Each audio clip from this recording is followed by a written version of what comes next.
Heck no, we won't glow. In the 1900s, Ellington, Connecticut was a small farming town with a population of about 12,400 residents. It was a classic small town with a lot of farmland and a quiet and peaceful atmosphere. Unbeknownst to those who lived there, its rural landscape and sparse population made it a leading contender for an unwanted distinction.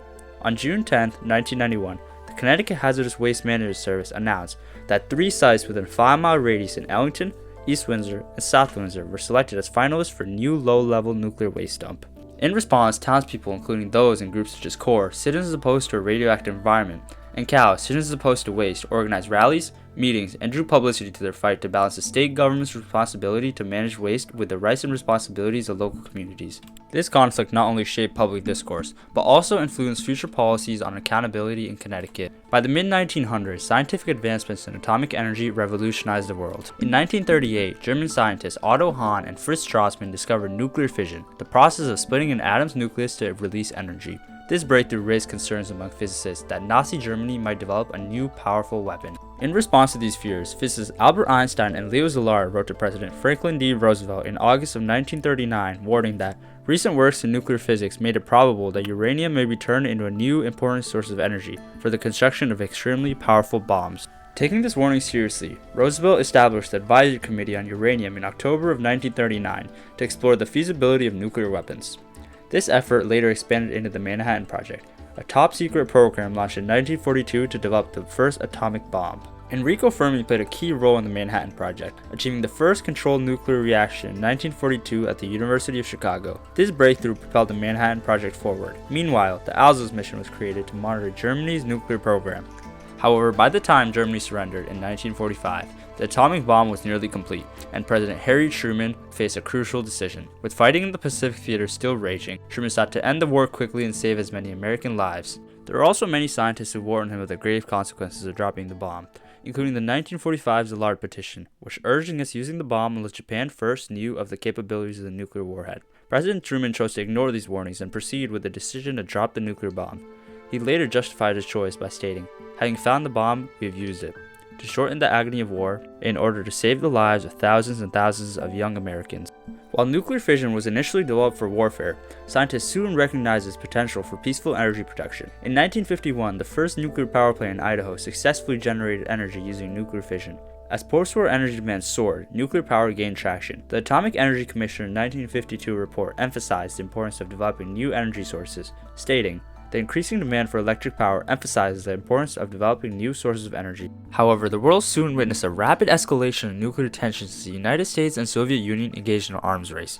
The United States stockpile grew from 1,005 to over 20,000 weapons by the end of President Dwight D. Eisenhower's term. Amid rising concerns, Eisenhower delivered his Atoms for Peace speech to the United States General Assembly on December 8, 1953, calling for repurposing nuclear technology for peaceful uses. He declared, "It is not enough to take this weapon out of the hands of soldiers. It must be put into the hands of those who will know how to strip its military casing and adapt it to the arts of peace." His speech laid the foundation for the International Atomic Energy Agency in 1956 and a new era of peaceful nuclear energy. Momentum for the nuclear reactors increased with the passage of the Atomic Energy Act in 1954, which allowed private companies to develop nuclear energy commercially. The act stated that the development, use, and control of atomic energy shall be directed as to promote world peace, improve the general welfare, increase the standard of living, and strengthen free competition in private enterprise. However, with rapid progression, nuclear power also presented significant challenges, particularly in radioactive waste. This byproduct of nuclear fission remains hazardous for thousands of years, requiring careful containment and disposal. As more power plants were constructed, debates over waste management intensified. These concerns were very relevant in Connecticut, home to the Millstone Nuclear Power Plant in Waterford and the now closed Yankee Power Plant in Hamden Neck.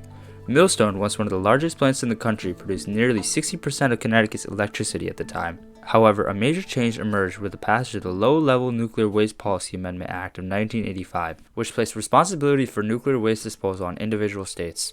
Before this legislation, low-level radioactive waste was primarily disposed of at federally designated sites, allowing states to rely on a centralized system. This shift forced Connecticut officials to consider new waste storage options.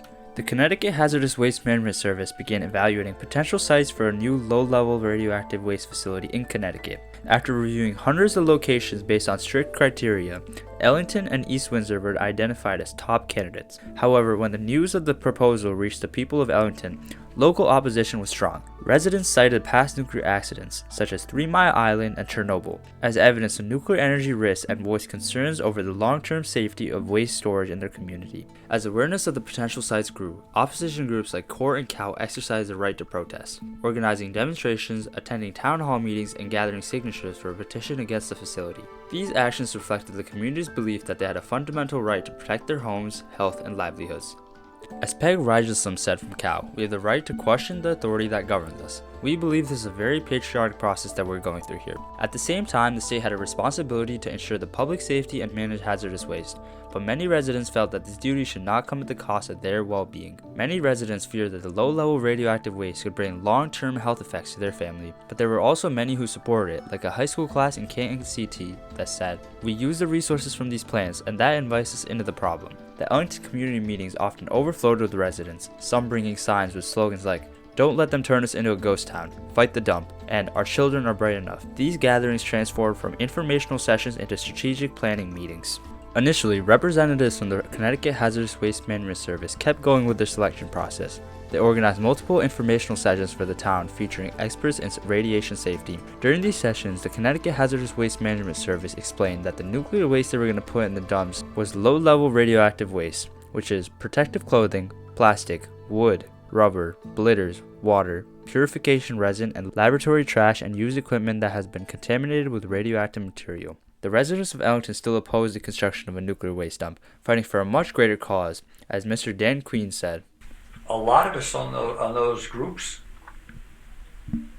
we've lived here most of our lives. We've loved this community. The community's been good to us. We were fighting not just for our families, we were fighting for our region. I mean, we've had a good life. We were enjoying what we had here. We want the next generation to be able to have it. Soon after, in 1993, Ellington, East Windsor, and South Windsor finally won the fight. The plans of building a new low-level nuclear waste dump were finally gone. There were both immediate and long-lasting effects on the town, the state, and the broader policies regarding hazardous waste management. One of the short-term effects was the real estate market. The real estate market was dry, as realtor Dan Queen also said. With that, we entered a very changed market. And when I say changed, it was changed for this region only. I sold as many houses in 1991 as I did the previous year. The mileage on my car nearly doubled because the people weren't choosing Ellington or South Windsor, East Windsor, and Stafford was they were still wanted to buy houses. They just didn't want to have the chance of getting a high pro glow from something going on next door. In the long term, the Ellington controversy led to significant legislative reforms in Connecticut. The Connecticut General Assembly amended hazardous waste management service regulations to require more extensive community consultation before selecting future sites for waste disposal facilities. This change ensured that local voices would be heard earlier in the decision-making process, preventing similar conflicts from escalating in the future. The Ellington nuclear waste controversy exemplified the ongoing struggle between the governmental responsibility and individual rights. While the state had a duty to manage hazardous waste and ensure public safety, it also had the responsibility to engage and respect communities' impacts by its decision. At the same time, Ellington residents exercised the right to protest, assemble, and to demand a say in politics that affected their future. In the end, the potential plant project got shut down, and Connecticut made a deal with South Carolina to send their waste down to the south. Hindsight, despite the fact that we went through a pretty difficult period, it worked because there is no dump here. The dumps were never built. The communities fought and survived.